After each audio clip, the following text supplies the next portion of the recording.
Betty, it's been so long, hasn't it? I have some huge news to share with you, but is now a good time to talk? No, it is never a good time to talk with you, Angela. You know, I still get angry even just having to be reminded that you exist, so if you don't mind, I'd really rather not have this conversation at all. Wait, what? Now hold on for just 1 second there. I mean, you haven't heard from me in years, and this is the way that you choose to greet me? Don't you think you're being just a little mean? Are you telling me that you've already forgotten what you did to me? I thought we were friends, or at least friendly, and you stabbed me in the back. You have really got some nerve coming to me asking if I want to catch up about your life. Oh, but that was already 2 years ago. You really have got to get over these things, Betty. I mean, what is there even left to be mad about? It all happened so long ago. Well, I don't care how long ago it happened. I am never, ever going to forgive you for what you did to me. I mean, our daughters used to be friends at preschool. I thought that we got along too. You were always someone I felt like I could trust. But then you had to go and steal my husband away from me. Surely you can't still be hung up over all that, right? I mean, I know I probably shouldn't have done what I did, but it's not like you can really blame me for going after something that I wanted, right? That isn't true, though. You were always trying to go after my husband, and you know it. You were probably just pretending to be friends with me, too. Also, you could get to Dave. In fact, you even said as much to me before, don't you remember? Right, but what I'm saying is that Dave was a serious catch. If you don't think there were going to be women out there interested in making him theirs, then that's on you. Besides, I was a single mother. You have no idea just how tough I had it. And then when I met Dave and found out this handsome man also had a good-paying job, well, what was a woman to do? So yeah, I was trying to steal him away from you for a while, but it worked, didn't it? I knew talking to you like this was a bad idea. Just reading these messages is already making my blood boil. But anyways, Dave is your husband now, and I don't see why I should have to know anything about your lives. So if you'll excuse me, I really must be going now. But wait, you can't leave yet. I haven't even gotten to talk to you about my big news. You see, the thing is that yesterday, Dave passed away. So anyways, I just wanted to let you know that I'm a single mother once again. Wait, are you serious? Dave is dead? Yeah, he had been complaining about some kind of chest pains for a while, but then he was also complaining about always being too busy with work to go and see a doctor. And then yesterday he just collapsed at work and never got up. It sounds to me like he had a stroke. I see. Well, thank you for sharing that information with me. I really had no idea that Dave was gone. I guess this means that I'll have to break the news to little Julia then. He really was taken from this world too soon. Like, couldn't he have waited just a little longer? Can you believe that we were only married 2 years before he kicked the bucket? You know, I have a lot of things I want to say to you, but for now, just know that I really am sorry for your loss. I hope that wherever he is, Dave is in a better place now. Thank you for those kind words, Betty. But you really don't need to waste any time worrying about me, you know. I may be single again, but I'm not going to let that get me down. I'm going to move on with my life. And it also helps that I get everything in Dave's will, too. I'm sure that all that money will help me in recovering from my tragic loss. Wait, what do you mean? Dave left you money in his will? That's right. I really just can't believe he's gone. I mean, I was just starting to really enjoy the life of being a wife of a CEO. But now that he's gone, I guess that just means that I'll have to have enough fun for the both of us. Well, I'll try and avoid speaking ill of the dead. But if you have to give him credit for anything, Dave knew how to run a business. Not only that, but he was never once late with a child support payment. But I guess he must have also set something aside for you as well. Oh yes, he did. And I was going to take that money, go to South Korea, and get plastic surgery. Then I'm going to be the hottest widow on the market, and it is going to make finding a new man to sweep me off my feet that much easier. Oh man, maybe things will finally go well for me. Wait a second, Angela. Don't you think that you're being just a little disrespectful right now? What are you talking about? In what way am I being disrespectful? Well, I mean that you're bragging about the money you're going to inherit from Dave, and not only that, but you said you were going to use it to find a new husband. Don't you think there should be a longer mourning period or something for him? I don't really see how the amount of time I spent mourning is going to make any other man want me more. If anything, it'll just make me look like some depressed widow who is too sad to remarry. And I really don't think that's what Dave would have wanted for me. I'm not saying that you don't deserve to be happy in your life, but the funeral hasn't even happened yet, right? Should you really even be thinking about the inheritance this early after he's gone? I knew it! I knew that you were just jealous of how much money I was going to be getting, but anyways, now you know what's happening.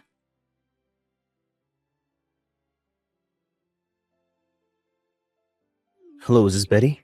We met once before, but I'm not sure if you remember me. I'm Thomas, Angela's son. Oh, Thomas, of course I remember you. You were just a bit older than Julia in elementary school, weren't you? I just wanted to say that I'm very, very sorry for your loss. I'm not sure how close you and Dave managed to get before he passed, but I'm sure this is hitting you quite hard. I didn't think of Dave as my dad at all. In fact, to me, he was always just Julia's dad that my mom managed to steal from your family. But I could never live with the feeling of stealing Julia's dad. Thomas, I had no idea that you felt this way about the whole situation. Well, I actually am messaging you today because I have a few things that I want to talk to you about. For example, do you know how to have a funeral? I've tried looking up things online, but I feel like it just made me more confused than anything else.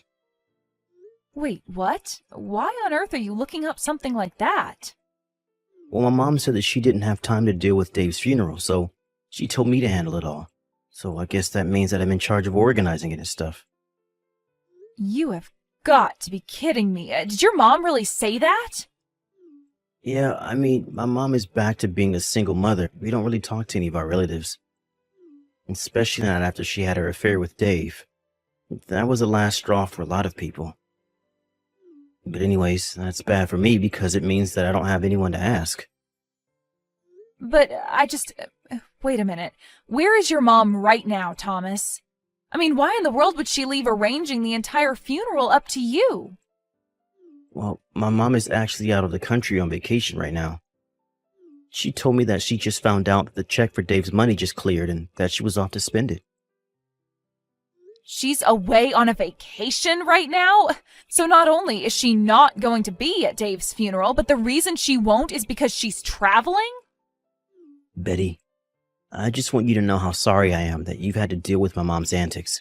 I really am always trying to stop her from acting this way, but anytime I say anything to her, it's like talking to a brick wall. She doesn't listen to anything I have to say. And this morning when I woke up, she was gone. Thomas, please, you do not have to apologize to me for what your mom does. In fact, I'm glad that you reached out to talk to me about all of this. I'm very proud of how maturely you've been acting about all this. As for the funeral, that isn't something a child should have to plan. You can leave it all to me. You mean it? You really want to help plan your ex-husband's funeral? Even after he left you and Julia for my mom? I don't know what to say. All this time I thought that I should have had to plan the funeral as a kind of punishment. You don't deserve to be punished for anything, Thomas. You haven't done anything wrong. You're a very sweet and kind boy, but this is something the grown-ups should have to deal with. But what I want to know is, if your mom is away on her trip, are you okay? Do you have enough food in the house for yourself? Kind of. I've been eating a lot of frozen meals that I'm getting from the store, but I'm pretty used to it after all this time. All this time? What do you mean by that, Thomas? Well, I just mean that my mom never cooks for me to begin with, so ever since I was little, I've always been eating prepared stuff from the store. But when my mom married Dave, she told him to give me more money to buy food, so I was actually given a budget of about $20 a meal. And Dave really had no problem with you never eating a home-cooked meal at all? I don't know whether or not he minded, but he was always too busy with work to do anything. I mean, we would eat out together at restaurants from time to time, but that was it, really. So neither Dave nor your mom ever cooked a meal for you themselves? I don't get it. Don't they understand how important this time of your life is for growth? Thomas, I want you to come over to my house right away. You are welcome to stay here until all the funeral business is done with. Wait, what? You can't really be serious about that, right? Of course I'm serious. Besides, Julia is always talking about wanting to see you. She hasn't seen you since Angela and Dave got married and you transferred schools. I think it's been at least 10 years since you last saw each other. But there's no way that I could ever face your daughter in person. I mean, my mom was the person who stole her father away from her mother. I'm the son of the woman who completely ruined her family. But you didn't do anything, and you can't blame yourself for this. This is all on your mom, and you shouldn't feel any responsibility for it at all. Now please, come over here and enjoy some real food. Honestly, someone your age shouldn't be having to deal with all of this. It's just tragic. Betty, thank you so much. Of course, but I just wonder if you haven't already forgotten where I live. Anyways, I'll think of something special to cook for dinner tonight, so you hurry on over here.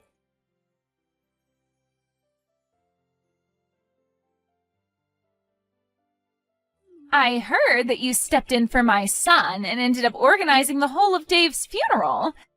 Even to the end, I guess you never really were over him, were you? Why else would you step up and take over for Thomas like that? You have got some nerve asking me that. Why in the world was it up to your son to hold the funeral anyways? I mean, he is barely a teenager. There is no way he would have been able to do all that by himself. Honestly, what in the world is the matter with you? Didn't you feel a need to pay your respects to Dave at all? What more do I need to respect him for when I have all of his money? You really are a rather sentimental person, do you know that? And just what is that supposed to mean? I mean that you did all of this for Dave when you two aren't even married anymore. I certainly hope that you didn't hope to get anything from me by doing this. Because if you think that I'm going to share a penny of what Dave left me, then you are very, very wrong. Oh, please, do you really think that that's why I stepped in to help your son? I am really getting sick of all your wild delusions, Angela. Here I thought that you would have wanted to show some kind of emotion to Dave's memory, but instead I'm the one having to host the funeral all by myself. There you go, trying to guilt me into giving you something. I knew you would try this. But unfortunately for you, it isn't going to work. I've already told you that you aren't going to see a single penny. Dave's inheritance is all mine. So don't bother trying to kiss up to me. It won't work. You do know that Dave and I never actually got a divorce, right? And just what is that supposed to mean? I mean that had we actually been divorced, then you would have the rights to his will. But the fact is that Dave and I never finalized the divorce, so we were just separated. But legally, we were still married. So basically, I have a much stronger claim to his estate than you do. What in the world are you talking about? That doesn't make any sense. Dave and I were married for 2 whole years before he died. That's the reason why I stole him from you. Besides, I know for a fact that we signed the wedding documents and everything. But did you actually see Dave ever take them to the courthouse for processing? Of course I didn't. Why would I both need to follow him all the way there? I signed the papers. That means we're married. It really is as simple as that. After we signed the documents, I left it all up to Dave to take care of. Well, then I think that Dave might have tricked you because you two were never married. You really have no idea what you're talking about. Do you know that? Oh, I'm afraid that I do, though. You see, I never forgave either of you for your affair. And one way that I got my revenge was by refusing to divorce Dave. It would have been so easy to just sign the papers and be done with it, but then I knew that that would make things even easier for him. I still carried around my grudge against you two, so I never ever signed any kind of divorce papers. You have got to be kidding me! I am not at all, and Dave knew he had no choice but to go along with it, since I could have taken away his visiting rights to see our daughter. I told him that if he and I get divorced, that he would never ever see his daughter again. You did what? But this doesn't make any sense. This is the first I'm hearing of any of this. Well, now you know that for the past 2 years, your so-called marriage to Dave was all a lie. But surely the courts would have seen that we were together. I'm afraid that it's not a matter of that at all. Dave's will lays out quite explicitly that his wife is to get everything. And that would mean that it all goes to me. It doesn't really say that, does it? Surely there's got to be a mistake here. My name has to be on that somewhere. There has to be a version around here with my name on it. Well, you said he died suddenly from a stroke, right? So what makes you think he would have even made something like that?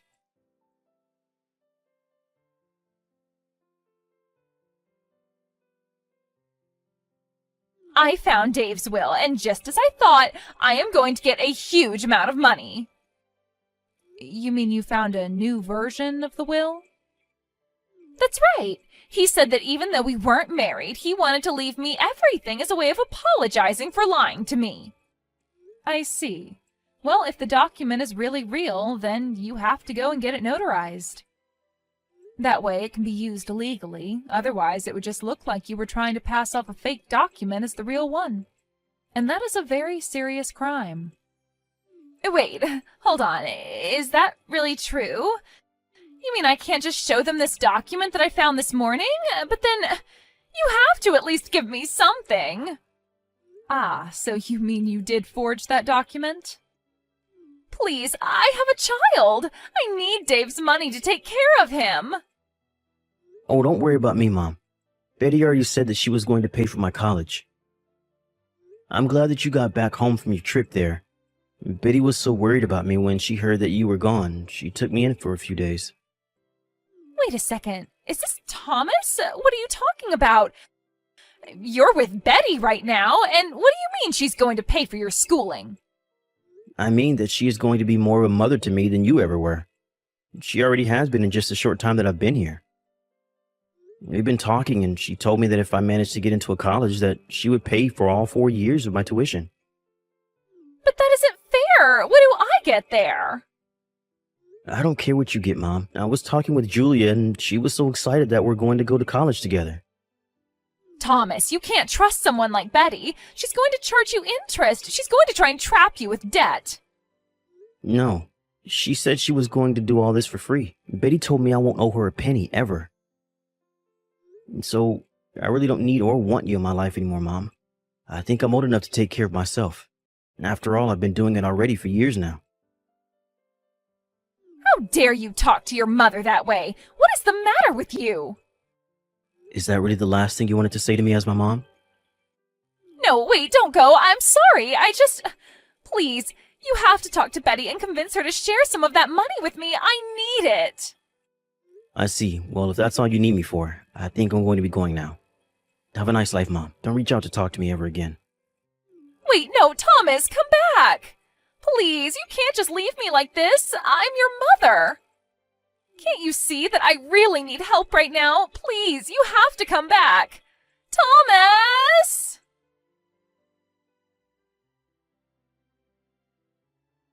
After that, I talked with Thomas and agreed to let him live with Julia and I. He really is a brilliant kid, and he excelled in all of his classes. By the time he finished school, he was valedictorian and even gave a speech to all of his classmates. Julia and I support him through the college application process. By the time he heard back from all the schools he applied to, he had 5 different full-ride offers to choose from. I continued to get harassing messages from Angela begging for money. She even hired a lawyer and tried to sue me. But she quickly burned through what little money she had left doing that, and it got her nowhere. Now that Thomas is in school, he tells me that he swears to pay me back one day. And I tell him that he has nothing to worry about at all.